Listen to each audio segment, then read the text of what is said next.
আসসালামু আলাইকুম গাইস, আশা করছি ভালো আছেন সবাই।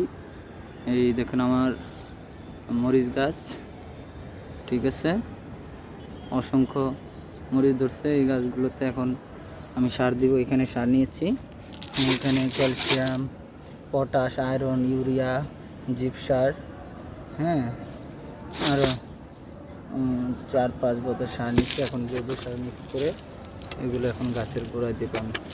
তো এইভাবে এতটুকু করে আমি এগুলো গাছের গোড়ায় সুন্দরভাবে ছিটিয়ে দেব, গাছের চতুর্দিকে ছিটিয়ে দেব আমি। এই যে এই গাছগুলোতে দেখেন অসংখ্য মরিচ ধরছে। তো এই গাছের গ্রোথ ভালো হওয়ার জন্য গাছে পরিমাণ মতো এরকম সব সার মিক্স করে নিয়েছি। এখন এইভাবে চতুর্দিকে ছিটিয়ে দেব আমি।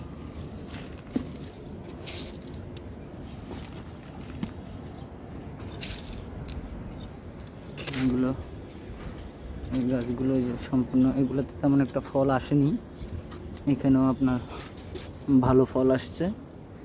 এই মরিচ গাছটা তো বেশ ভালো মরিচই ধরেছে, দেখতে পাচ্ছেন।